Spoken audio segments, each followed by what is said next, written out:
Estamos por empezar. Descarga el material del PDF en la descripción.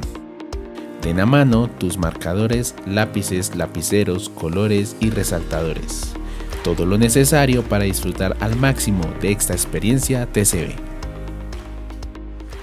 Bendiciones, queridos amigos y amigas. Bienvenidos una vez más a la Biblia TCB comentada por nosotros. Doctor, bienvenido, ¿cómo estás? Muy bien, feliz y contento como una lombriz, como dicen en mi tierra.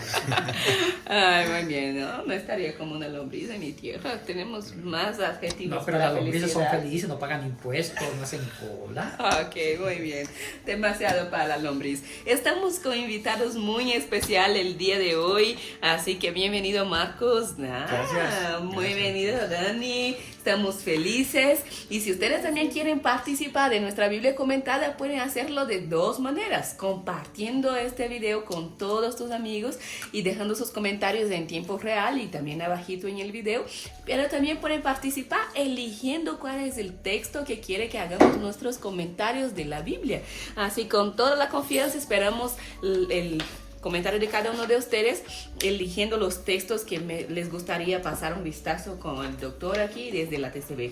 Muy bien, es importante que descarguen el PDF que está aquí en la descripción del video para que todos juntos podamos comentar el texto. El texto de hoy es Romanos, doctor. Seguimos con Romanos capítulo 7, del 23 al 25, un texto medio raro, un texto medio polémico, así que vamos a ver qué es lo que Dios nos ministra hoy, cuáles son las dudas que nuestros invitados también nos puedan aportar aquí y ayudar a construir una linda idea del texto. Voy a pedir a Marcos que nos ayude dando lectura al texto de hoy. Okay. Dice, pero veo otra ley que está en mi cuerpo que lucha contra la ley de mi razón, y esta me encierra en la ley del pecado que está en mi cuerpo. Soy un pobre miserable. ¿Quién me librará de este cuerpo de muerte? Gracias a Dios que me ayuda por medio de Jesucristo nuestro Señor. Amén. Y este texto es medio interesante, ¿no, doctor? Sí. Qué cosas raras, la lucha que hay entre cuerpo y razón. La ley que encierra el pecado que está en mi cuerpo, eso es grave, eso es... Y viene Pablo con una frase bien así, súper dramática, ¿no? Soy un pobre miserable, ¿quién me librará de este cuerpo de muerte? Así que vamos sobre este texto y vamos a empezar con Dani. Dani, cuando lees ese texto, ¿qué es las cosas que te saltan? ¿Qué es las dudas o qué comentarios te gustaría que escuchar o recibir para alumbrar un poco el texto? Sí, claro, a la luz de este texto que acabamos de escuchar, a mí me surge una pregunta, y es, ¿cuál es la otra ley que está en el cuerpo y que lucha contra la razón? Como dice Pablo. Bueno, hay que entender el texto dentro de un contexto. Okay. Una de las claves más importantes en una exégesis científica sobre el texto bíblico, y también sobre otros textos de otra literatura antigua, es que un texto está dentro de un contexto cultural, histórico. Y este texto de Romanos no se escribió ayer, no se escribió en Alemania ni en Estados Unidos. Se escribió hace 2000 años en un contexto judío de influencia grecorromana. Y el judaísmo, donde está inserto Pablo, no es un judaísmo puro, sino ya es un judaísmo influenciado por una cultura, una filosofía griega y también romana. Nos toca ir a un antecedente muy importante, la filosofía griega, que después va a ser greco-romana. Uno de los puntos importantes de la filosofía griega en la antropología es que ellos dividieron al ser humano en dos grandes áreas, una área espiritual, que era el símbolo de la razón, y una área física, que estaba representada por la estructura corporal. Y eso parece que Pablo lo aprendió bien y lo insertó en su teología paulina. Ahora, el judaísmo en el siglo V antes de Cristo era diferente al judaísmo en la época de Pablo por la influencia greco-romana o más griega. Entonces, Pablo es hijo de su época. Pablo, en el proceso de inspiración, está describiendo en este contexto la definición de santidad y santificación. Acuérdense que Romanos 7 está flotando en un contexto de la santificación que va de los capítulos 6 al 8. Acuérdense que Romanos es una teología soteriológica de la salvación. los 3 primeros capítulos habla sobre un diagnóstico del pecado, capítulo 4 al 5 habla sobre el remedio del pecado, que es la justificación. Pero para Pablo, la justificación se debe preservar con un proceso de santificación que lo describe la santificación en los capítulos 6 al 8. Entonces, en ese contexto de santificación, Pablo está presentando que la santificación es una lucha entre la mente y el cuerpo. ¿Por qué? Porque los griegos, y eso vemos la literatura filosófica griega sobre la ética en Aristóteles, en Platón, ellos decían que el ser humano siempre presenta una lucha entre la razón y el cuerpo. ¿Qué es la razón? La razón es lo que nos lleva a una salvación. La razón es lo que nos lleva a la verdad. La razón es lo que nos lleva al conocimiento de la sabiduría, que es la filosofía. Porque la única ciencia que había en aquel entonces era la filosofía. Y la filosofía se fundamentaba en la razón. Entonces, para ellos, cuando una persona más busca la razón, más busca las verdades a través de la razón, tiende a alejarse de las pasiones vergonzosas que están en su cuerpo.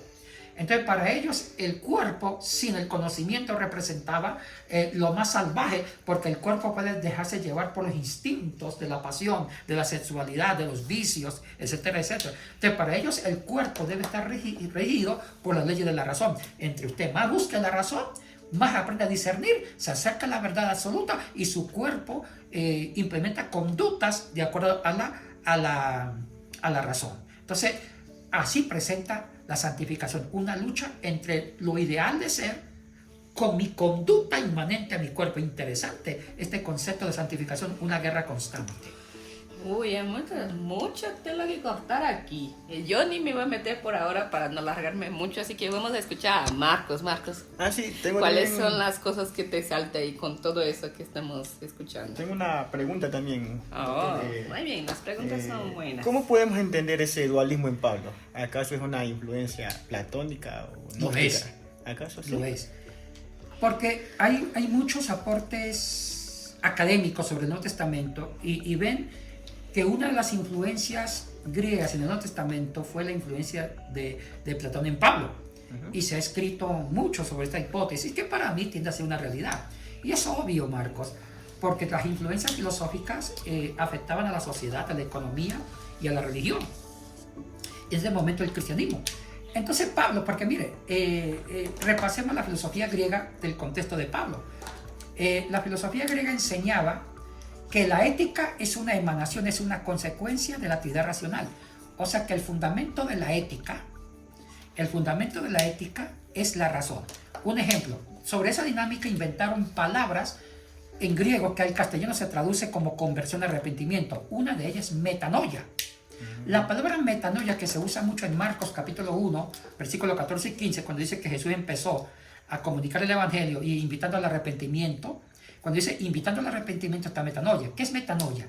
Viene de dos raíces griegas. Meta, cambio. Noia, nous, mente. O sea que para el pensamiento griego el arrepentimiento no era cambiar la conducta de buenas a primeras. Era primero cambiar lo que fundamenta la conducta, la actividad racional. Cuando yo cambio mi manera de pensar, mi manera de discernir, mi manera de fundamentar la verdad, automáticamente en un periodo de tiempo corto voy afectando mi conducta. Porque mi conducta es la consecuencia de un cambio de mentalidad. Y eso está en Romanos 12:2, Esther. Cuando dice Romanos 12:2, Pablo dice, no os conforméis a este siglo, sino cambien su manera de pensar. Uy, interesante, porque cambiando su manera de pensar descubren la buena voluntad de Dios. Interesante. Entonces, en conclusión, para ese momento la ética no nacía de buenas a primeras en la conducta. Primero usted tenía que convencerse de los principios éticos, argumentar en la razón, discernirlo, y eso automáticamente convencía al cuerpo. Y desde esa cosmovisión Pablo presenta la santidad. Entonces, para Pablo la santidad es un convencimiento pero es como una fundamentación de la conducta, pero primero estado en su manera de pensar. Usted primero tiene que cambiar su manera de pensar, tiene que buscar ideales máximos para que vaya afectando la conducta. Y para Pablo siempre hay una desigualdad. La forma de concebir la realidad es perfecta y la manera de implementar la conducta hay un desfase. Por eso es que para Pablo en el fondo la coherencia perfecta no existe en el ser humano. Un ser humano coherente 100% no existe, porque dejaría de ser ser humano. El coherente perfecto es Dios. ¿Por qué? Porque la coherencia significa que lo que usted tiene como ideal de ser como un ideal de comportarse es igual a la conducta, jamás va a ser igual. Una cosa es lo que usted concibe de ética, una cosa es lo que usted concibe de buenos hábitos y otra cosa es lo que el cuerpo puede estar a la par de lo que usted concibe. Claro. Entonces, para Pablo la santificación es un proceso que su conducta se va acercando al ideal de la razón.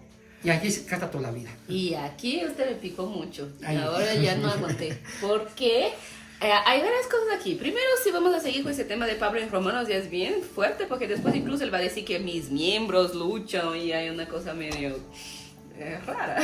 Pero aquí el punto es, porque la cuestión que mucho se dice también de negar a veces esa influencia platónica en Pablo es porque Platón plantea un dualismo. Pero Pablo realmente... hay dos ideas de Pablo, ¿no? Ese Pablo más judío a veces va a lo integral, pero hay un Pablo que hace un tres, porque de ahí viene incluso nuestra división, porque Pablo habla de más de tres, porque Pablo habla de espíritu, habla de cuerpo, pero también a veces habla de alma y a veces habla de carne, porque o sea, yo veo que Pablo ataca con fuerza, pero la idea de la carne. En Romanos él usa mucho la palabra cuerpo y que no es, viene diferente. Y actualmente una de las teologías bonitas que se está generando principalmente dentro de la teología pentecostal es esa teología de dignificación del cuerpo.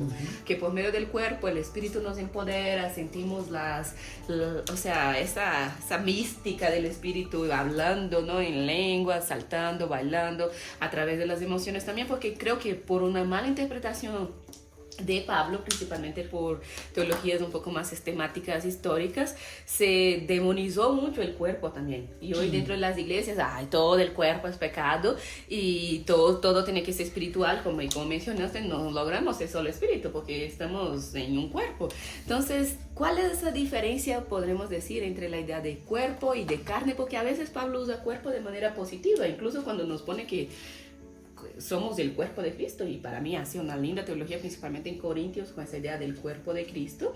Entonces es como, ¿cómo lidiamos con Pablo? ¿Cuándo cuerpo es bueno? ¿Cuándo cuerpo es malo? ¿Cuál es la diferencia entre cuerpo y carne? ¿Cuál es la diferencia de razón, espíritu y alma? Ayúdanos.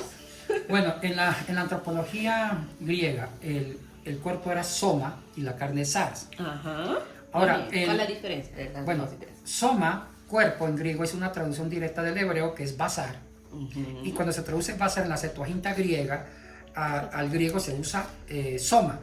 Cuerpo ya es un sentido de conjunto, de corporeidad, y cuerpo no tiene un sentido negativo o un sentido dialéctico, sino un solo sentido. Significa una corporeidad, significa toda una organización, o también el cuerpo humano, en sentido más fisiológico. En cambio, carne, sars, carne tiene varias ambigüedades. También es un sinónimo de cuerpo, pero tiene también un sentido de una tendencia a lo negativo, una tendencia a los hábitos de la carne, también una tendencia negativa a hacer lo que va en contra de la razón. Entonces esa ley del pecado podemos asociar con la carne más que con el cuerpo. De acuerdo, la ley del pecado es más hacia el cuerpo, hacia las pasiones vergonzosas que se divorcian de la razón, porque la razón busca una verdad y la verdad tiende a ser pura. Y otra cosa, para los griegos la razón era sinónimo de espíritu, de neuma, porque la palabra espíritu en la filosofía griega no era tanto religioso. El neuma, el espíritu, era como el espíritu que me lleva a buscar las verdades absolutas. En cambio el alma, que es psique o psiche, es el movimiento del cuerpo. Por eso que el alma está relacionado más con la actividad del movimiento corporal. Entonces, alma es más la parte emocional del cuerpo y espíritu es la esencia de la razón. Por eso hay una gran diferencia entre espíritu y alma dentro de una concepción griega que también influenció en el Nuevo Testamento. Entonces no podemos ser categóricos de que Pablo rechaza todo lo corporal. Incluso dice que nuestro cuerpo va a ser glorificado. Sí. Entonces, pero entender la idea más de esa parte pecaminosa o carnal o no sé, esas tendencias que van en contra de la ley del evangelio, entonces por ahí va la cosa, ¿verdad? Sí, de acuerdo. Así que aún nos falta mucho, aún nos falta bastante para profundizar aquí, y para esto tenemos una gran noticia, Doctor, ¿cuál es una buena oportunidad para profundizar? Tenemos un taller sobre Romanos de la TCB para el sábado 27 de este mes de abril, de 9 a 12 hora de Ecuador. Bueno, inscríbanse a ¿qué página, Esther? La TCB. Sí, a proyectoevangelio.org, ahí encontrarán para escribir en todas nuestras Evangelio redes con sociales. doble G. Evangelio, eso no podemos olvidar, eso es bien importante, Evangelio con doble G. Y por todas nuestras redes sociales también pueden inscribirse al taller para seguir hablando de esto. ¿Qué cosa es esta de los miembros, de la ley del cuerpo, la ley del pecado, cuál es la diferencia de cuerpo y carne? ¿Cómo podemos entender esa teología del cuerpo también de manera positiva con el mismo apóstol Pablo, que también hace una teología bonita? Así que creo que hay mucho por aprender, mucho por saber. Chicos, despídanse de nuestra audiencia también para invítenles al taller. Sí, bueno, quedan invitados, son temas muy interesantes que me parece que falta el tiempo, ¿no? Sí. Y bueno, sí, les animamos a que puedan venir y al mismo tiempo ser partícipes de este taller, cosa que aprendamos de lo que nos dice la Biblia. Muy bien, gracias chicos por su presencia, gracias a todos ustedes que nos acompañaron hasta aquí, que Dios les bendiga mucho, comparte ese video y déjanos tus comentarios. Bendiciones. Con esta mano, shalom.